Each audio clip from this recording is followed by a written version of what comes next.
Hey YouTube, it's ICU2 here, and if you guys remember, last night I showed you guys how to jailbreak the iPhone 3G and the iPod Touch 2nd generation non-MC model. Now, that did not include the iPhone 3GS old boot ROM, but this jailbreak that I'm going to show you today does. And this jailbreak only works for Mac, and it's with the new Pwnagetool that the developers have released.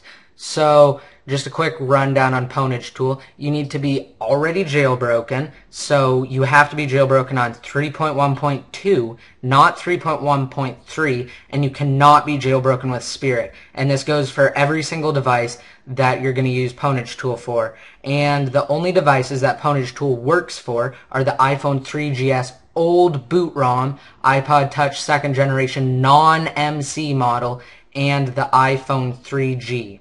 So I'm going to show you how to do this. First, you're going to have to download Pwnagetool. I will have a link in the more info, but just go to this website, which is the iPhone Dev Team's blog, and it should just be on their front page right here. And then basically all you have to do is just scroll down to where it gives you the mirrors and just download one depending on what country you're in. I'm in the US. I just picked the first one. It went crazy fast. Downloaded. Works good. Second thing you'll need is your iPhone firmware. Now you can do this from Apple, however you're going to have to locate it, and I'm not going to include steps for that because I just downloaded it this way. So you're just going to pick your device here, you're going to pick firmware 4.0, iPhone 3G 4.0, and then click download, and I already have it downloaded so I'm not going to download that. And once you have both of those, you're just going to put them on the desktop or someplace where you can find them.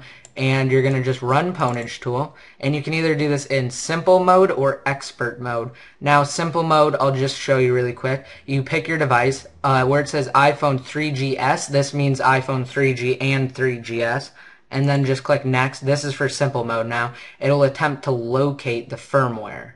And if you can't find it, you have to search the web for it or do some crazy crap like that.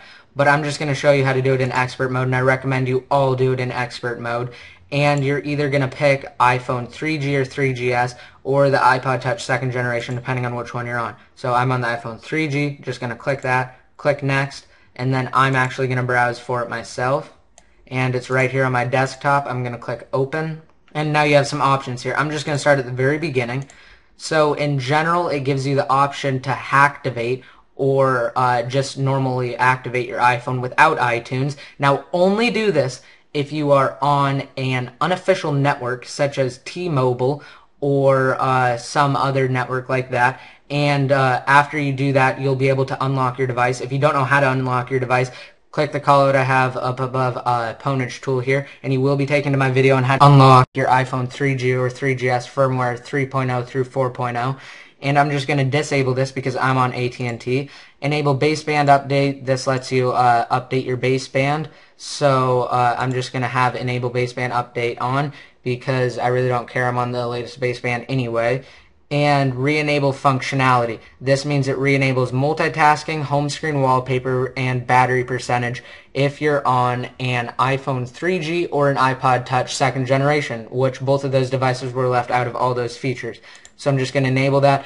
Don't mess with root partition size if you don't know what you're doing. This is just basically for Cydia, and like I said, it's fine at 756 megabytes or whatever it gives you. And then click next. And here you have the option to add a couple things where you can download packages from different sources here. You can manage your sources, like add sources here. And you can select packages here, so you can download deb files and put them in, and it'll automatically put them on when you restore to that custom firmware. Next, after this, you get to pick custom packages and settings, and the custom packages you put in here in Cydia settings and whatnot. And then obviously you want Cydia installer enabled because that's the whole point of jailbreaking, right? Then after that you have the option to do a custom boot logo and a custom recovery logo. I'm going to disable both of them because I don't want them. And then once you do that, you're pretty much good to go, and you can just build your ISPW. So I'm just going to build it to my desktop. So basically that's how you do it, and I'm just going to exit out of this because I don't want to do it. So I exited out of it because I'm already jailbroken. I'm just showing you guys how to do it. And in order for it to work with iTunes, you're going to have to plug in your device. Then once you plug in your device, you're going to have to hit DFU. and you're going to have to follow the instructions. And the only way that iTunes will work is if you do DFU mode in here, meaning you have to do it this way. So now after you've turned it off, you're going to be prepared to hold down the home and the power button together for 10 seconds.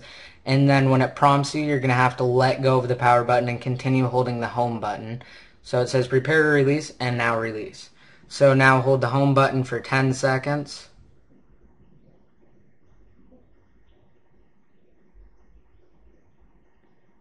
And there we go. It says successfully entered DFU mode. Now it pops up iTunes. And basically all you're going to have to do after that is wait for it to recognize your iPhone or iPod Touch.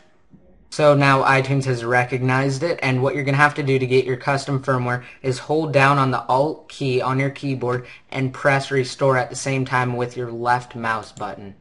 And then you're just going to browse for it, so mine would be right here, and then just click restore. Now I've already done it, so I'm not going to do that. And just really quick, this only works for the iPhone 3G, iPod Touch 2nd generation non-MC, and iPhone 3GS old boot ROM. Any of the other devices, such as the iPod Touch 2nd generation MC or the iPhone 3GS new boot ROM, will be left out. Sorry guys, but hopefully a jailbreak will come soon for you. And basically just subscribe to be notified when that jailbreak is released. So this is ICU2 signing out.